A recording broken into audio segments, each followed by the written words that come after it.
Good morning, Little Masters, and welcome back to today's Tolkien Times. I'm the Man of the West, also from the Prancing Pony podcast. Let's go ahead and wrap up week 37 with Second Age Saturday. Now, this series, we've been reading about the adventures of Aldarion from Unfinished Tales, and finally, Erendis enters the chat.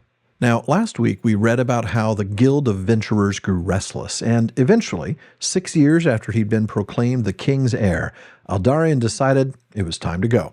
And that's where we'll pick up.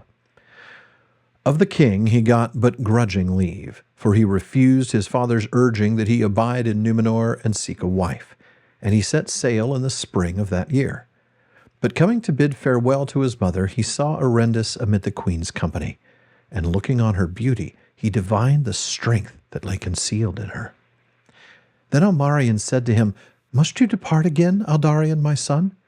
Is there nothing that will hold you in the fairest of all mortal lands?" "Not yet," he answered, "but there are fairer things in Armenelos than a man could find elsewhere, even in the lands of the Eldar.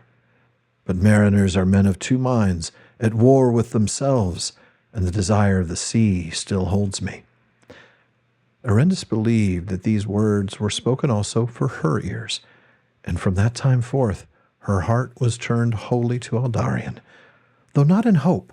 In those days there was no need, by law or custom, that those of the royal house, not even the king's heir, should wed only with descendants of Elros Tar Miniatur.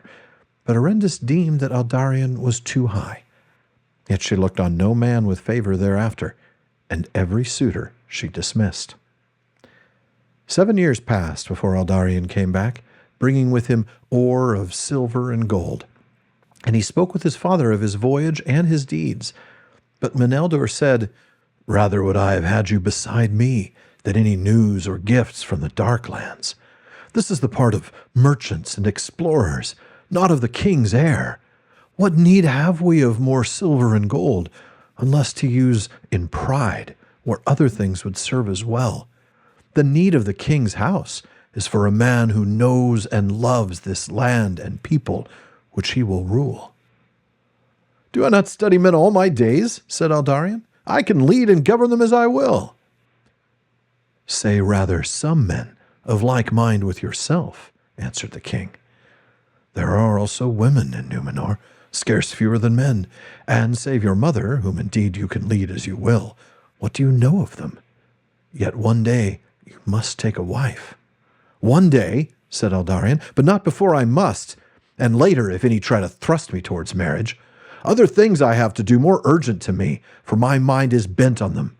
Cold is the life of a mariner's wife, and the mariner who is single of purpose and not tied to the shore goes further and learns better how to deal with the sea." "Further, but not with more profit," said Meneldor. "And you do not deal with the sea, Aldarion, my son. Do you forget that the Edain dwell here under the grace of the lords of the West, that Uinen is kind to us and Osse is restrained? Our ships are guarded, and other hands guide them than ours. So be not overproud, or the grace may wane, and do not presume that it will extend to those who risk themselves without need upon the rocks of strange shores, or in the lands of men of darkness." "To what purpose, then, is the gracing of our ships," said Aldarion, "if they are to sail to no shores, and may seek nothing not seen before?" He spoke no more to his father of such matters, but passed his days upon the ship Eambar in the company of the venturers, and in the building of a vessel greater than any made before. That ship he named Palaran, the far wanderer. Yet now he met Erendis often, and that was by contrivance of the queen. And the king, learning of their meetings, felt disquiet, yet he was not displeased. "It would be more kind to cure Aldarion of his restlessness," said he, "before he win the heart of any woman." "How else will you cure him, if not by love?" said the queen. "Erendis is yet young," said Meneldor. But Aldarion answered, "The kin of Erendis have not the length of life that is granted to the descendants of Elros, and her heart is already won." Oh, folks, there is a lot to talk about here. Look, I am really excited to cover this story on the Prancing Pony podcast. Not next season, that's going to be the appendices, but the season after that, so season 10. I don't know how long I'll take on this story, but I imagine 12 to 16 episodes won't be too long. Anyway, I may not be able to cover it as in-depth here, but let's at least look at a few moments.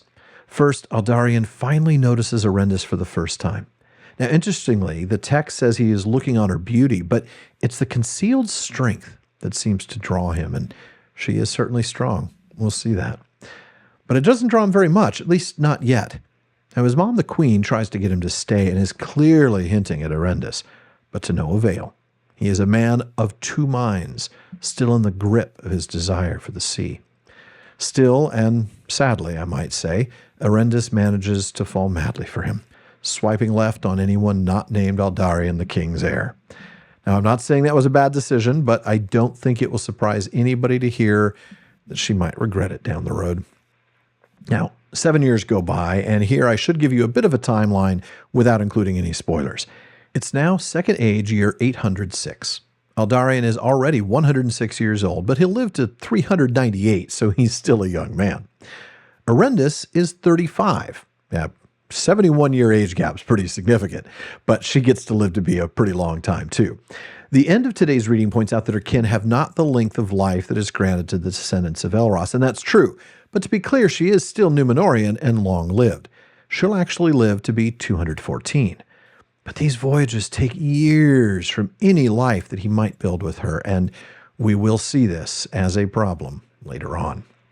Now, the thing I really want you to absorb here is that his father, Tar Maneldur, the king, is wise, and he is trying so hard to give his son the benefit of that wisdom. Now, the thing I want us to really absorb from this reading here is that his father, Tar Maneldur, the king, is wise, and he's trying so hard to give his son the benefit of that wisdom.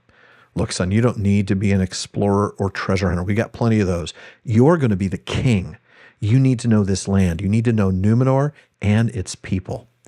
But Aldarion already believes he knows enough to rule effectively. After all, he's been leading his guild of venturers for years. Never mind that that's a bunch of like-minded guys. He also dismisses his father's suggestion that he consider finding a wife and sort of says, if you push me, it's going to be even further, right? I mean, this is not something he wants to talk about. But the problem is, there's pride involved here. Maneldur has humility. He knows that it is only through the grace of the Valar that they even live here, and that they are protected from Osse by Uinen. He knows how important it is that they, as the Númenóreans, do not presume upon the grace of Uinen or of the Valar in general. But again, Aldarion thinks he has the answer, and he decides not to talk to his wise father about this anymore, retreating to the company of his bros on board the ship. One last thing, Maneldur gets it. When Ilmarion tries to connive and plan these meetings between Aldarion and Erendis, Maneldur knows that it would be better to fix Aldarion's restlessness before he wins the heart of a woman, before he commits to a marriage and a family. If only that could have been the case. For now, though, folks, that does it for this week's Second Age Saturday. Thank you for joining me, and please come back next week as Aldarion gets ready to leave in his shiny new ship, and Erendis brings a special going-away present. Please visit patreon.com/Tolkien Times to learn how you can support the show, get an ad-free feed, join my content council, get a bonus episode every week, and a lot more. And please, if you're watching this on YouTube, like and subscribe. Please follow or subscribe in your podcast apps, and follow @Tolkien Times on social media. Finally, as Faramir says, go with the goodwill of all good men.